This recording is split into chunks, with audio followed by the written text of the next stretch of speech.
Hi and hello everyone. Welcome back to this PMP exam. We are already at our fourth knowledge area today. We'll be discussing about the cost management. Just a quick review. So far in these classes, we have covered the overview of the exam, the exam content outline, and then three knowledge areas we have covered. What they are: the project integration management, the project scope management, and then the project schedule management. So let's move to the course. So this class today is going to be a special one. This topic, the cost management, it is considered to be the toughest of all the knowledge areas. So it is toughest not because of the processes. In fact, there are just four processes in this knowledge area to cover.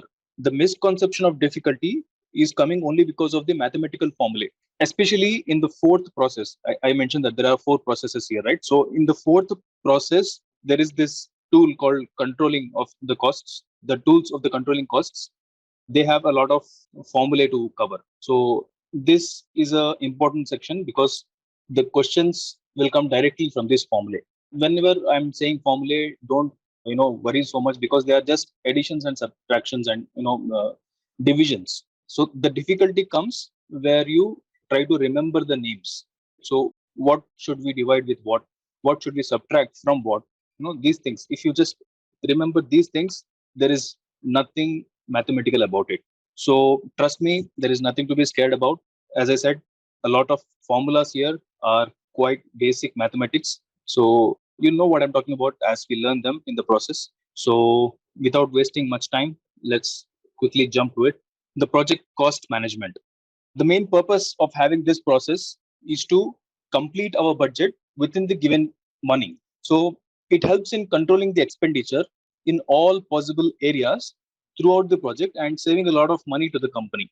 Many companies, especially the struggling ones or the ones who has a disrupting new product, some completely new technology, what they do, they often launch a product at a very cheaper cost, or they quote the price of the product so competitive just to get the business from a customer. But to produce that product or provide that service, we cannot just restrict ourselves to the product. Let it be product, service, or any result. To get that output, the quoted price may not be always profitable to the organization. So, how can a company sustain without profits? So, the company has to sell, but then it has to sell at a cheaper cost, right? So, here comes the cost management. It won't be an exaggeration when we say that some organizations even sell the product for loss. So, the cost of the product is actually more than the selling price.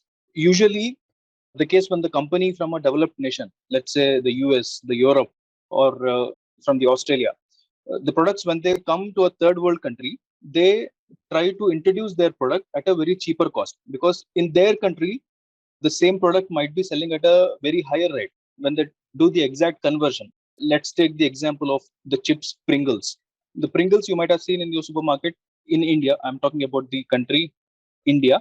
So in India, the Pringles is available for like 90 rupees, 95 rupees.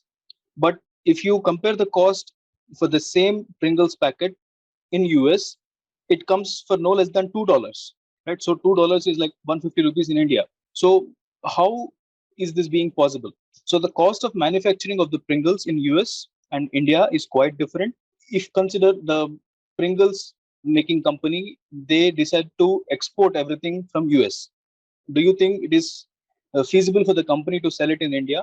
It won't be because the chips packet, after traveling so far, after getting added all the taxes, the excise duties, it will be more than what the price would be in US. So they establish themselves here.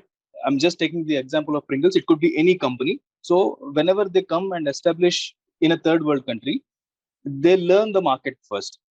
So first they introduce the product at a very cheaper price.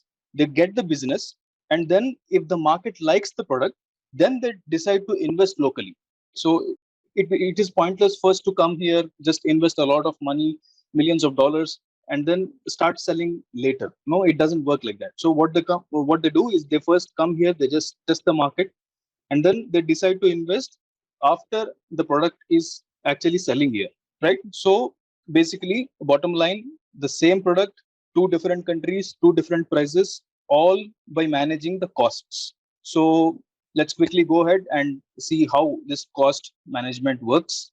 Yeah, the project cost management, as I mentioned, you can see that there are just 4 processes that we need to learn. What are they? So if we quickly have a look at each process, first we have the planning of the cost management. It's quite similar to the plan of schedule management that we learned yesterday. So second is going to be estimating the costs. Here what we are going to do, we will attempt to approximate the monetary resources. We will need to the resources that we will need to complete the project work. That estimation is done. And determining the budget, we will focus mostly on baselining the costs here. Baselining, when I say finalizing or approving the costs. Finally, the controlling of the part, full of scary formulae. Just joking, nothing to be afraid here. So the second and the third processes that we see here, the estimate costs and determine the budget, they are explained as separate activities here in the PMBOK guide. But what happens is, if the organization is very small, they usually combine these two activities. There are no two separate activities. Estimating the cost and determining the budget, they are actually one and the same. So the smaller companies who follow the project management practices, they don't do these two activities as separate ones. They just do it as a single activity. So, but we are here to learn for the sake of exam. So it is better to learn these two separately, right? So separate ITTOs for estimate cost, separate ITTO for determine budget. Let us just learn it and get done with it. And very important thing, before we move on, I wanted to also throw some light on the key concepts of cost management.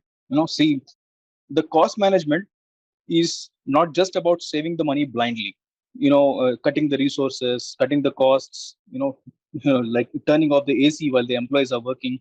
No, that's just foolish. So if we cut the cost of, let's say, by totally eliminating an important design review cycle, the cost of manufacturing might increase. So it's quite foolish. We cannot do that. If, for example, if we cut the costs of a quality inspection, the cost that we must expect from the failures at the customer end, it's unimaginable, it's priceless. So the organization might even have to shut down just because they have eliminated a quality inspection. So in that case, it will be 100% cost saving. Jokes apart, so it's better to be sensible when saving the cost. Only the additional costs have to be saved or controlled. So what are the latest trends in this project cost management? It is also important because in the exam point of view, because here we are focusing on the 6th PMBOK guide. In addition to this traditional methods or the PMBOK guide 6, there are some emerging trends as well.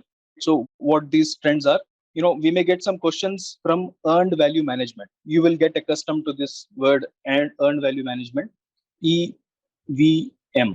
Just remember it. It's very, very important for us. So this earned value management, in the latest trends, we are also including the earned schedule to it. I know I don't make much sense here. Let me use the whiteboard. Okay.